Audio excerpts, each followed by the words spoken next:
Bore da, a chroeso i'r oedfa. Fe barhawn yn ein haddoliad drwy ganu emyn 223 yng Nghaneuon Ffydd.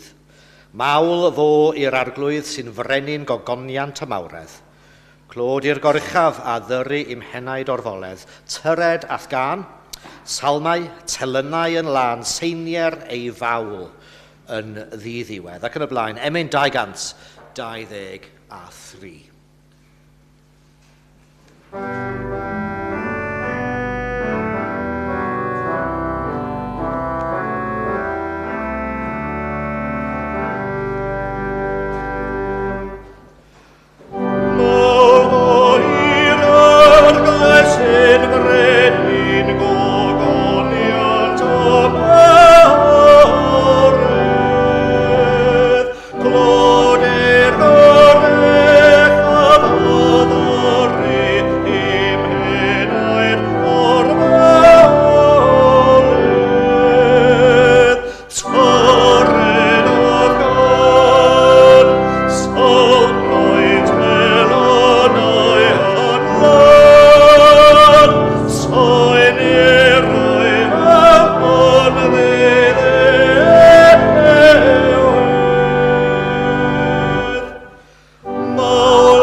Daw ein darlleniad y bore yma o lyfr yr actau, y nawfed benod, yr adnodau agoriadol. The reading comes from the book of Acts, chapter 9, and if you're following in the English Bibles, it's page 1117.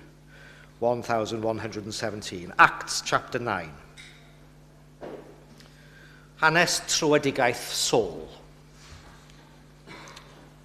Yr oedd Saul yn dal I chwythu bygythion angheuol yn erbyn disgyblion yr arglwydd. Ac fe aeth at yr archoffeiriaid. A gofyn iddo am lythyrau at y synagog yn Damascus, fel os byddai'n cael hyd I rywrai o bobl y ffordd, yn ŵyr neu'n wragedd, y gallai ei dal a dod â hwy i Jerusalem. Pan oedd ar ei daith ac yn agosau at Ddamascus, yn sydyn fflachiodd o'i amgylch o leini o'r nef. Syrthiodd ar lawr a chlywodd lais yn dweud wrtho, Saul, Saul, pam y rwyt yn fy erlyd i? Dywedodd yntau, pwy wyt ti, arglwydd? Ac eber llais, Iesu yw fi, yr hwn y rwyt ti yn ei erlyd. Ond cod, a dos i mewn i'r ddinas, ac fe ddewedir wrthyt be sydd yn rhaid i ti ei wneud. Yr oedd y dynion oedd yn cyddeithio ag ef yn sefyll yn fyd, yn clywed y llais, ond heb weld neb. Cododd Saul oddi ar lawr, ond bod ei lygaid yn agored, ni allai weld dim. Arweiniasant ef, gerfydd ei law i mewn i Ddamascus. A bu am drydiau heb weld, ac ni chymerodd na bwyd na diod. Yr oedd rhyw ddisgybl yn Ddamascus o'r enw Ananias. A dywedodd yr arglwydd wrtho mewn gweledigaeth, Ananias. Dywedodd yntau, dyma fi, arglwydd. Ac meddai'r arglwydd wrtho, cod. Cod a dos i'r stryd a elwyr y stryd union. A gofyn yn hyd Judas am ddyn o Darsus o'r enw Saul. Cei hyd iddo yn gweddio. Ac mae wedi gweld mewn gweledigaeth ddyn o'r enw Ananias yn dod i mewn ac yn rhoi ei ddwylo arno i roi ei olwg yn ôl iddo. Atebodd Ananias, arglwydd yr wyf wedi clywed gan lawer am y dyn hwn. Faint o ddrwg y mae wedi wneud i'th saint di yn Jerusalem.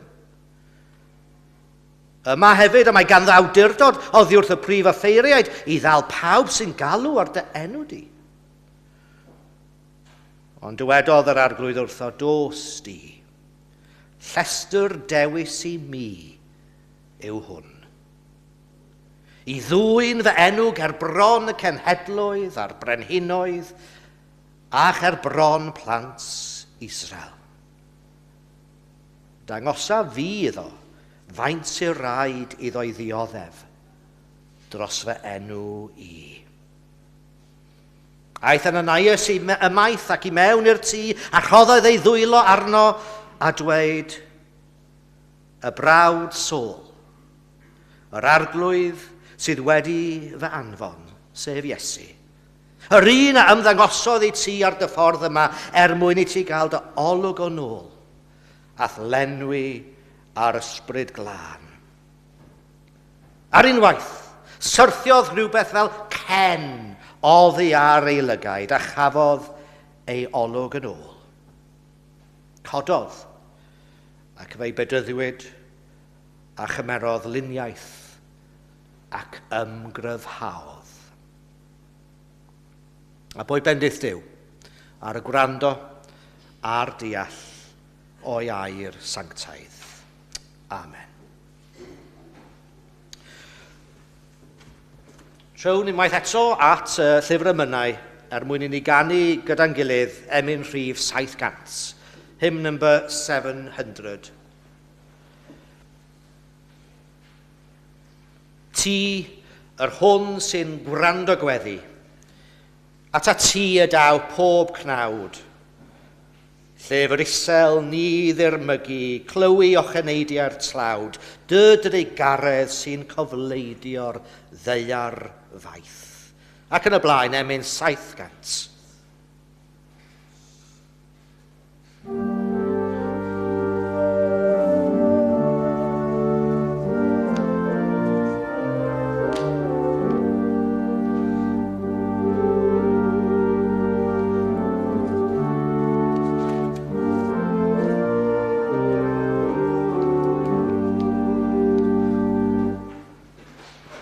Tir hwn sy'n gwrando gweddi, at te ydaw pob cnod.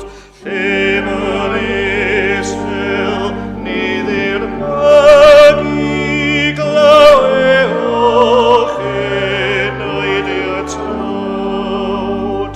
Dodre garedd sy'n coflaid i o'r ddau arfaeth, sy'n coflaid i o'r ddau arfaeth. Minnau blagaf yn granedig yn haeddiach asoli. Gyda hyder gostynedig yn haeddiannau calfari. Dyma sylfaen, y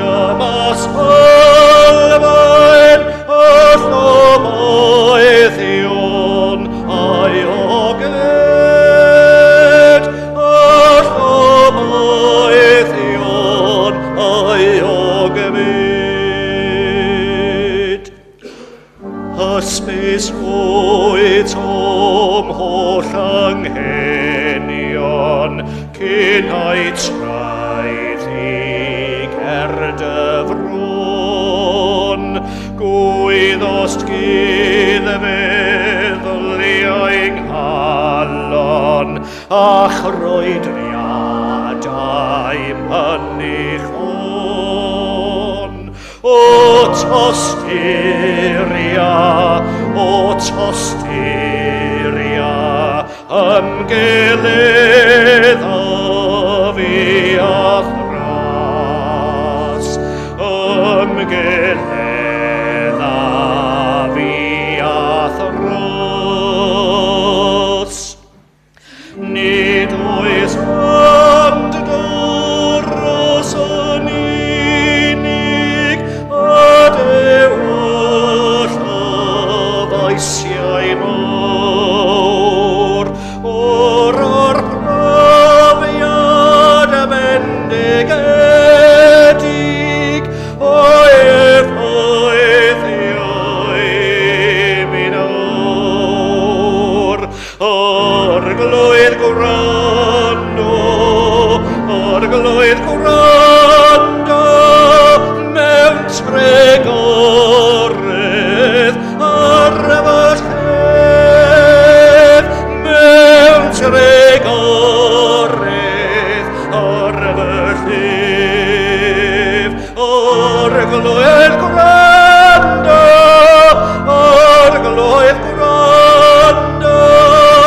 mewn tregorydd ar fy llef, mewn tregorydd ar fy Gad ni gynorthwyo ein gilydd i weddio. Let us turn to God in prayer. Mae'r emyn yr ydym newydd ei chanu yn ein gwahodd ni, bob yr un ohonom, i droi at ti mewn gweddi, a'n braint ac yn wir ein cyfrifoldeb ar y saboth. Yw i ni ddod ynghyd yma ithi i gydnabod dy fawredd, i ganifawl eith enw ar ffyrdd emyn, ac i blygu ger dyfron mewn gweddi. Braint, uwch pob braint, yw gallu gwneud hyn. Ac fel yr ymynydd i ninnau hefyd yn dweud, arglwydd gwrando, mewn trigaredd ar ein llef. As we gather here in Castle Street this morning, we give you thanks, O Lord, for the ability to be present in this service of worship, in this service of praise and thanksgiving. And as we gather together in your name, may we feel your presence among us. May your Holy Spirit guide our hearts and our minds to a better understanding of you, so that we may see more clearly our purpose in our lives. Ac wrth I ni ymgynnull yma, i ni yn cofio am y rhai a garau fod yma yn y capel y bore yma. Gweddiwn yn arbennig dros cleifion yr eglwys hon. Ffyddloniaid sydd bellach yn methu a dod i oedfa oherwydd amrywiaeth o resymau. Bydd gyda hwy o Dduw. Bydd gyda hwy yn enwedig y rhai sydd yn unig, y rhai sydd yn llesg ac sydd yn gaeth i'w cartrefi. Bod i ti o Dduw fod yn Dduw agos iddynt yn ei anhwylderau amrywiol. I ni bore yma wedi cael ein hatgoffa o hanes Saul ar ei daith i Ddamascus. Y dyn hwnnw oedd yn elyn i'r eglwys. Y dyn hwnnw oedd yn fodlon gwneud unrhyw beth mwyn rhwystro yr efengil rhag i'r rannu. Ond yr oedd y ti o Dduw wedi ymyrryd yn y sefyllfa. A gweithad modd mae yna Gristnogion yn ein byd heddiw yn cael eu poenydio, yn byw bywydau anodd oherwydd ei ffydd a'i cred yno ti. Mor rwydd yw ein llwybrau ni. Felly, wrth i ni ddod i oedfa, diolchwn am y rhyddid i allu wneud hynny. A bod i'r rhyddid o allu dy addoli di ymestyn dros ddaear Llundain. As we reflect on the journey Saul made to Damascus, and him being such an enemy to the church, coming under your influence, O Lord, we thank you for the influence you've had on each and every one of us. The influence that has meant that we are here this morning in Castle Street, worshipping you and trying to follow your example in our daily lives. There will have been some characters that have helped us on our journey to get to know you. Ac wrth i ni weddio, ni'n diolch am y rhai a fi'n dylanwad arnom. O'n mae gwraeth Cristnogol cynnar. Y pobl oedd hynny, boed yn weinidogion, boed yn ddiaconiaid, boed yn aelodau cyffredin, boed yn aelodau o deulu. Mae yna ryw rai sydd wedi ein cynorthwyo ni i ddod i'th adnabod di. Ac mewn gweddi bore yma, diolchwn am y cymeriadau hynny. Ac wrth i ni ddiolch, boed i ninnau hefyd fod yn offerynnau o ddwyn eraill i'th adnabod di. Ni'n gweddio dros y byd a'i broblemau. Yn enwedig dros y rhai sydd wedi ei hethol i ofalu ac i arwain y gwledydd. Boed i'r arweinwyr gwneud hynny gyda ddoethineb. We also pray for ourselves, admitting our own shortcomings, our inability to live according to your will. Look upon each and every one of us, O Lord, and help us as we call upon you for your guidance, so that we may live lives according to your will and not according to our own purpose and selfishness. I ni'n cyflwyno'n gweddiau i ti o Dduw, gan wybod y fod yn gwrando ar crid y bobl. Hysbys wyt o'm holl anghenion meddai'r ymynydd. Ac felly, i ni'n hyderus yn eu cyflwyno nhw i Iesu Grist, yn harglwydd a'n gwaredwr. Amen.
Wel, croeso cynnes sy'n hoedfa yn aelodau yn gyfeillion yn ymwelwyr a'r sawl sy'n ymuno ni ar y we o bell ag agos. A very warm welcome to our service, to members and friends, visitors and those who are joining us on the web.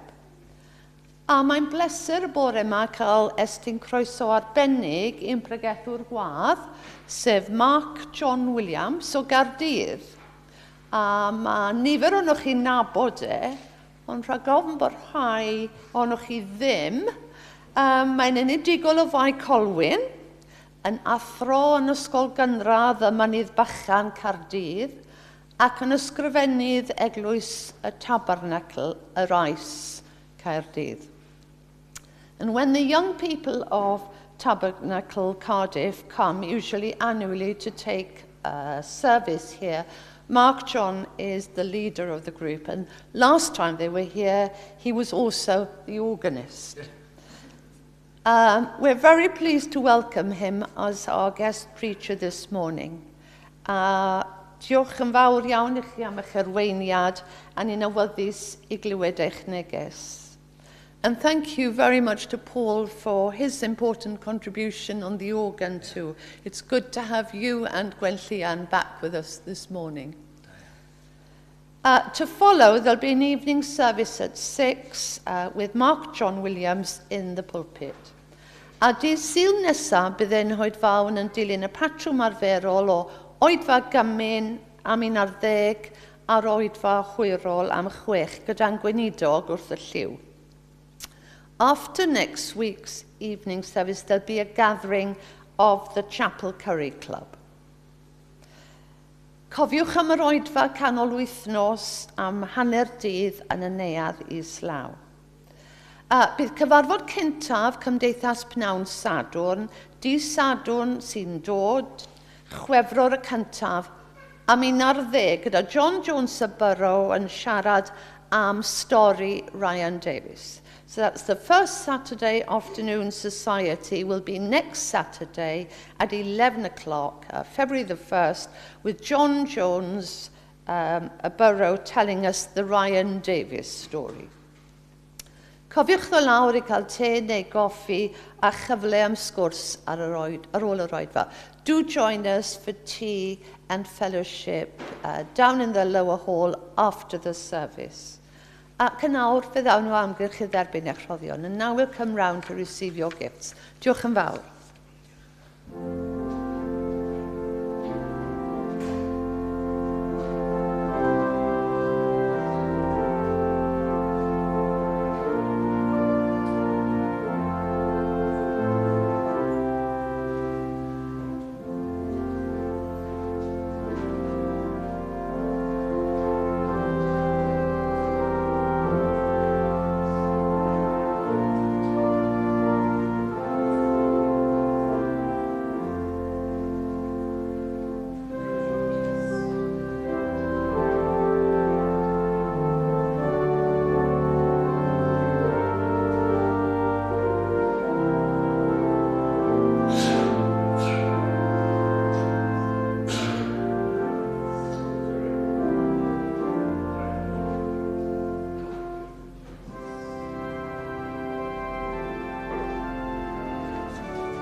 Wel, ga I ddiolch I chi am y gwahoddiad cynnes I ddod atoch chi unwaith eto yma I Eglwys Gymraeg Canol Llundain. Mae'n hyfryd iawn cael bod yn y brifddinas yn eich cwmni chi. A wy'n dod gyda chyfarchion cynnes aelodaeth y Tabernacl Caerdydd atoch chi gyd. Fe barhawn nawr yn ein harddoliad drwy ganu emyn 354 hymn number 354. Cyduned trigolion y ddeiar I gyd, mewn sain o gorfoledd I brynwr y byd, mor dirion ei gariad at holl ddynol ryw, troseddwyr a eilw I ddychwelyd a byw. 354.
o blwydd o ddwyar yn gyson egyd egan mol o chori iachad o'r ybyd doed o blwydd o ddwyar yn gyson egyd egan mol o chori iachad o'r ybyd.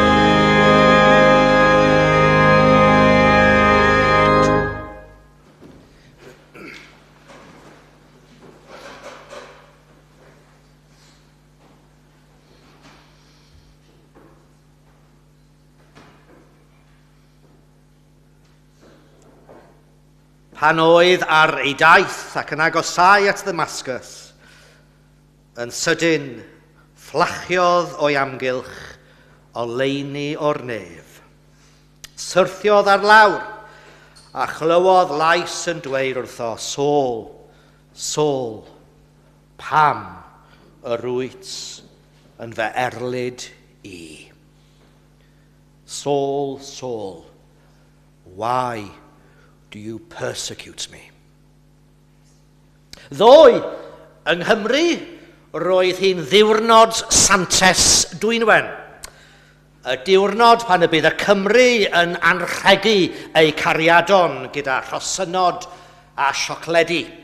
Ond gan fy mod i yn Llundain, dwi'n tybio nad ydych chi yma yn dathlu dydd Santes Dwynwen, ond yn hytrach yn aros tan mis nesaf. Mis Chwefror pan fyddech chi, siŵr o fod, yn dathlu dydd San Ffolant, Valentine's Day. Gyda llaw, mae'n tsepach prynu rhosynod y mis Ionawr nag ydy o y mis Chwefror, ond na i adwl hynna i chi. Ond, nid Santes Dwynwen yw'r unig ddathliad a chynhelir ar y 5 ar 20 o Ionawr.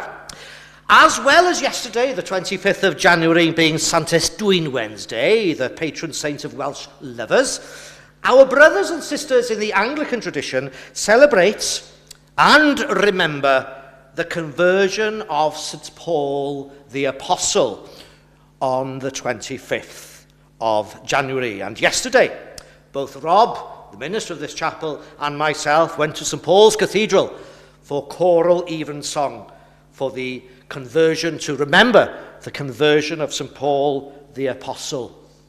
And I've got to say the singing is better here than it was in St. Paul's Cathedral. I hope this isn't live. Cyfle i ddiolch am fywyd Paul. Ac heddiw, yn ystod ein hoedfa, hoffwn aros gyda'r cymeriad yma, Saul, sydd wrth gwrs yn newid ei enw i Paul wedi ei drwedigaeth. 3 phen yn syml y bore yma i helpu ni hoelio'n sylw. Y gyntaf, creulondeb Saul. The first heading for this morning's message is Saul's persecution. Creulondeb Saul. Cymeriad bygythiol oedd Saul. Yn Actau 8, y benod sydd yn blaenori y darlleniad glwsyn i bore yma, mae'n dweud hyn, ond dyma Saul yn mynd ati i ddinistrio yr eglwys. Roedd yn mynd o un tŷ i'r llall ac yn arestio dynion y merched fel ei gilydd ac yn ei rhoi yn y carchar. Saul, dyn a deithiodd am 6 niwrnod, 130 o filltiroedd, o Jerusalem i Ddamascus, mwyn carcharu gymaint o Gristnogion ag oedd yn bosibl. Saul's arrival in Damascus would have terrified those residents who had begun to follow Christ's teachings. And residents in Damascus today have, until very recently, lived in fear of persecution. In December, former President Bashar al-Assad has fled the country. His government has been dismantled. The nation now stands at a crossroads, uncertain of what the future holds. Nearly 50 years of the Assad family rule has come to an end. And one can only hope, one can only pray that life in Syria and Damascus will no longer be that of persecution and suffering. Pobl o dan fygythiad oedd pobl Syria, yng nghyfnod Paul a hyd heddiw. Ac yma mae Luc, awdur llyfr yr actau, yn portreadu Saul fel dyn blin, dyn treisgar, wedi ei argyrhoeddi'n llwyr o'i gyfiawnder ei hun, fod yn casau disgyblion yr arglwydd. Ond, i Saul sefyll yn erbyn yr Iesu, iddo sefyll yn erbyn yr Iesu, roedd yr Iesu yn sefyll o blaid Saul. Gwelodd gwerth ynddo. Gwelodd gobaith yn y dyn treisgar a chreulon hwn. Ac yma, ym mhenod 9, mae Saul yn mynd at y prif offeiriad, Caiaphas, ac yn gofyn am lythyron, a roedd yn hawl iddo, roedd awdurdod iddo, i arestio y rhai oedd yn dilyn y ffordd, dilyn Crist. Dyna oedd yr enw. Dyna oedd yr enw a roddid ar y Cristnogion cynnal. Pobl y ffordd, people of the way. Mae'r Cristnogion yn cael ei gyfeirio at pobl y ffordd 5 o weithiau yn y Testament Newydd. Ac mae'r term y ffordd yn awgrymu yn gryf fod angen ei deithio. Mae'n golygu symud, mae'n golygu ymdrech, nid aros yn ein hunfan, ond gweithredu symud ar y ffordd. Llawer o sôn wedi bod am arlywydd newydd America dros y dyddiau diwethaf, yn does? Dwi ddim yn mynd i quoto Donald Trump, mae arna i ofn. Ond dwi yn mynd i quoto un o gyn arlywyddion America, a diweddar Jimmy Carter. Yntau'n Gristion. Ac yn un o'i nifer o'i ddywediadau, mae'n dweud hyn, Christianity, meddai, is not just a noun, but it's a verb. It's not just a naming word, it's a doing word. Nid rhyw deitl enw perchus yn unig yw Christian, ond gair gweithredol, a doing word.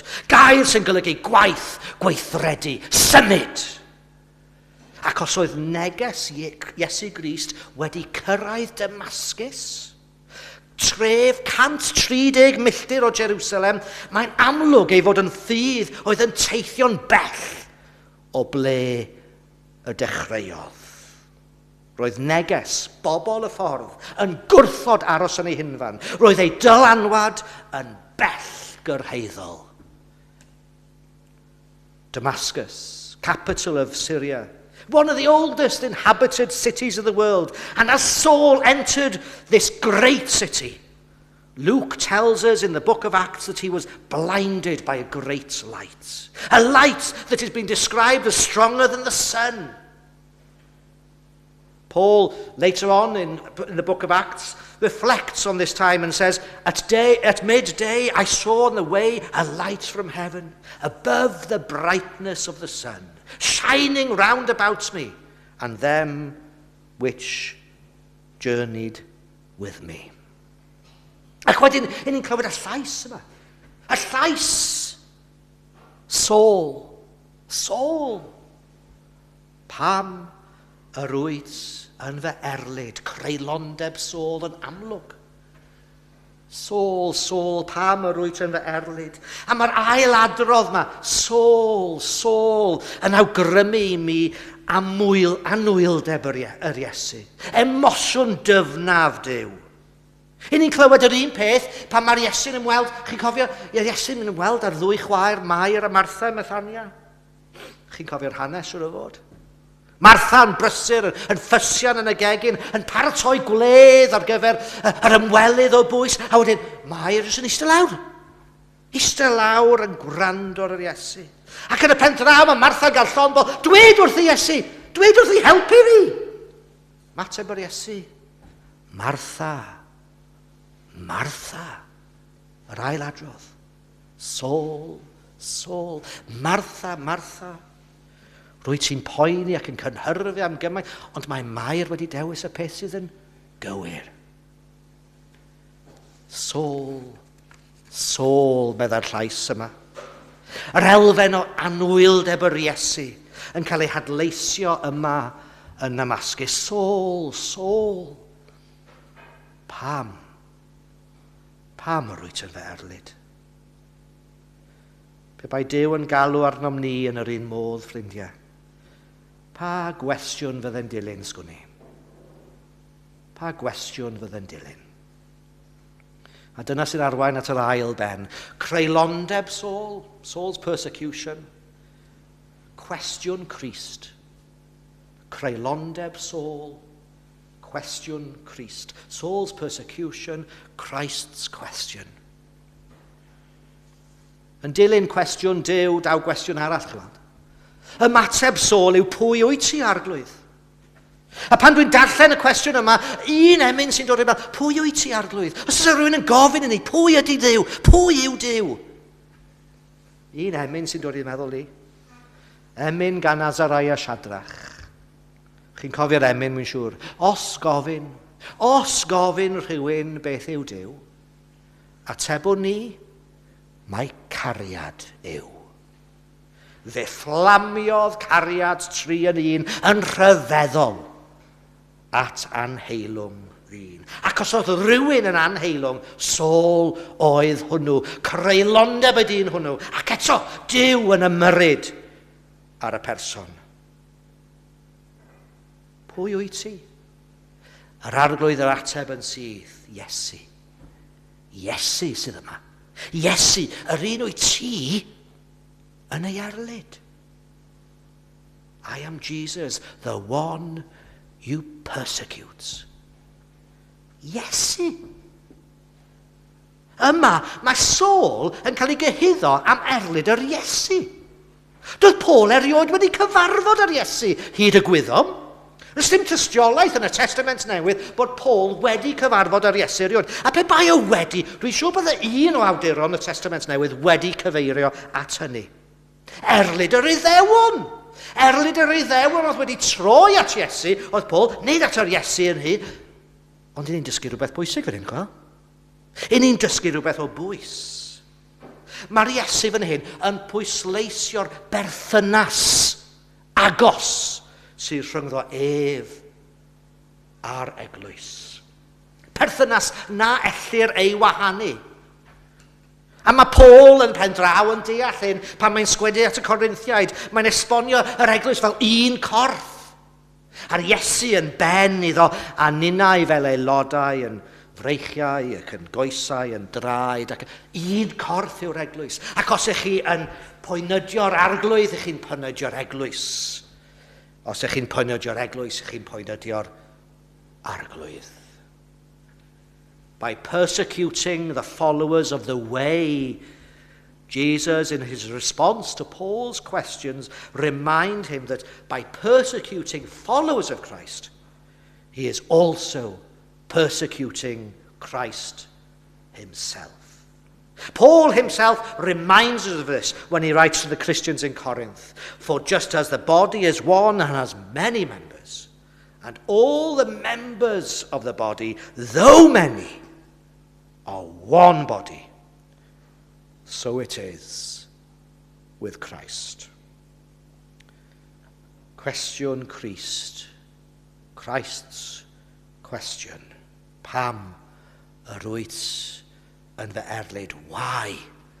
Why do you persecute me? A mae gofyn cwestiynau, holi cwestiwn, mor bwysig, mwyn i ni allu canfod mwy o wybodaeth, deall rhywbeth yn well. Un cwestiwn mae nifer tu allan i'r eglwys yn gofyn heddiw yw, sut y gall Duw o gariad? Sut y gall Duw o gariad caniatáu gymaint o ddioddef yn ein byd? Wedi clywed o sawl gwaith. How can a God of love see so much cruelty in this world? In his book, The Problem of Pain, C.S. Lewis seeks to answer the question of how a good, an all-powerful God can allow suffering and pain in the world. He explores the theological issues surrounding human and animal suffering, ultimately arguing that pain is not evidence against God's existence, but can serve a greater purpose in God's plan. Lewis reminds us that God created humans with a free will, which is essential for true love, true goodness. However, this freedom also allows the possibility of sin, and it is that which brings pain and suffering into his world. Pan roddir rhyddid, mae cyfrifoldeb yn aml yn cael ei ddiystyru. Tra bod Paul yn meddwl ei fod yn gwasanaethu Duw trwy erlid y rhai oedd yn troi at Grist, mae cwestiwn Crist yn gwneud iddo sylweddoli ei fod yn gwneud y gwrthwyneb. Roedd yn elyn i Dduw, yn wrthwynebydd i Grist. Ac wedyn mae yna ail gwestiwn. Mae Paul yn gofyn cwestiwn arall. Beth wyt ti am i mi ei wneud? That's Paul's second question. What do you want me to do? Mae'n gwestiwn da, ffrindiau. Mae'n gwestiwn dyle bob yr un ohonom ei ofyn i'n gilydd ac ofyn i Dduw yn ddyddiol. Mae yna bosibilrwydd na fyddwn yn hoffi'r ateb, cofiwch. If we asked, as Saul does here in the book of Acts, what do you want me to do? Which answers could we suggest? I'm reminded of what Pope Francis once said. Rivers do not drink their own water. Trees do not eat their own fruit. The sun does not shine on itself, and flowers do not spread their fragrance for themselves. Living for others is the rule of nature. Living for others is the rule of nature. We are all born to help each other. No matter how difficult it is, life is good when you are happy, but much better when others are happy because of you. Na ateb. Na ateb I ni heddiw yn fy marn I. Living for others is the rule of nature. O'r 613 o reolau sydd yn yr Hen Testament, 2 sydd gyda ni yn y Testament Newydd. 2. Caru Duw, caru cydddyn. Ond mae'n her I bob yr un ohonom. Creulondeb Saul, Saul's persecution, cwestiwn Crist, Christ's question, ac yn olaf, cenhadaeth Paul, Paul's mission, Paul's purpose. Roedd ei gwestiwn blaenorol yn bersonol. Gofynodd y cwestiwn gyda mi ynddo fo. Arglwydd, beth am wyt ti mi ei wneud? The work of any missionary is to proclaim the gospel message. And Acts chapter 9 tells us that Ananias, who baptized Paul, is quoted as saying, "Go, for he is an instrument whom I have chosen to bring my name before Gentiles and kings and before the people of Israel. I myself will show him how much he must suffer for the sake of my name." And throughout the New Testament, we see how Paul fulfilled these words. So much of the New Testament shares us with the life of Paul, the works of Paul.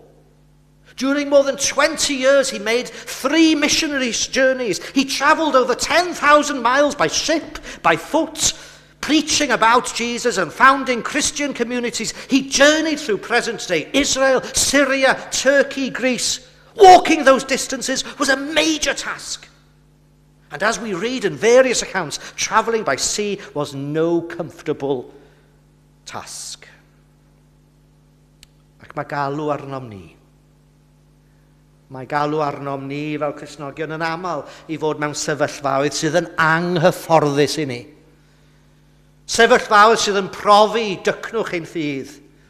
Mae Paul yn dangos pa mor bwysig yw dyfal barhau yn wyneb anawsterau.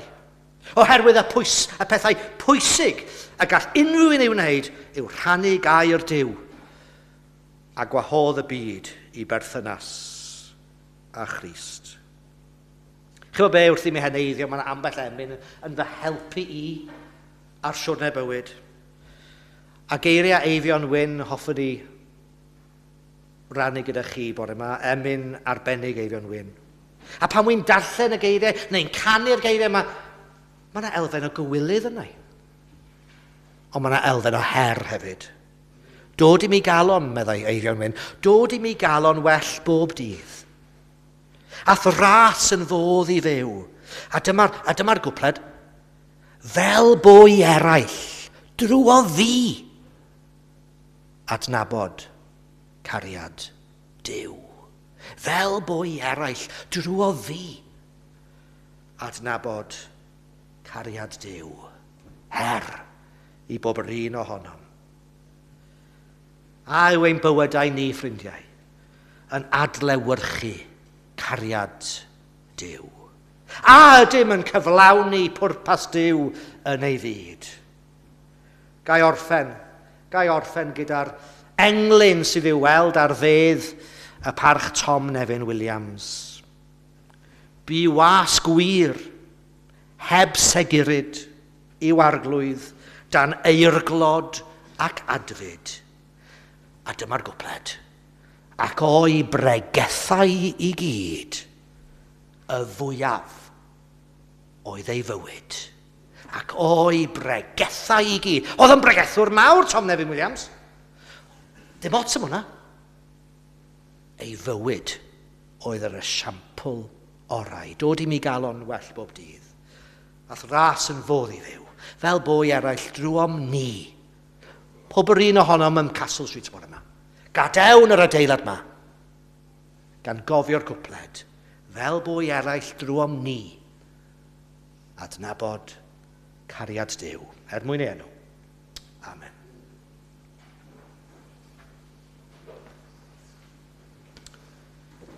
Ar emyn olaf, gan ddiolch i'r organydd am ei gyfeilio arbennig.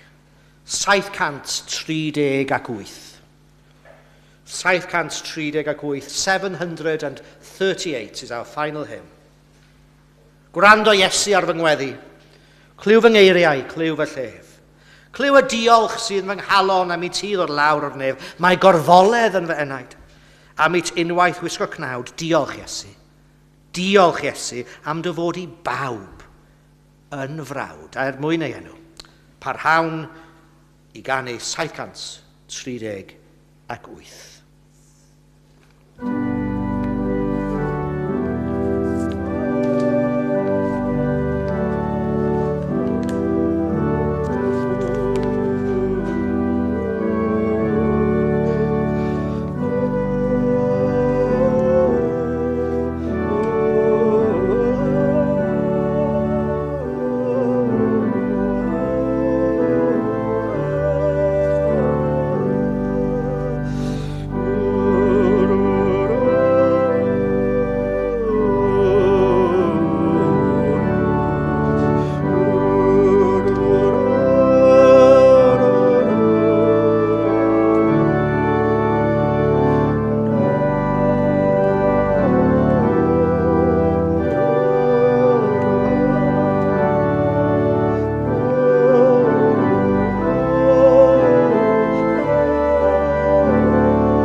Sy'n harglwydd Iesu Grist, a chariad y Duw byw, a chymdeithas ei lan ysbryd, a fydda gyda ni, wrth i ni geisio byw bywydau, sydd yn adlewyrchu dy gariad di, yn ein byd. Amen.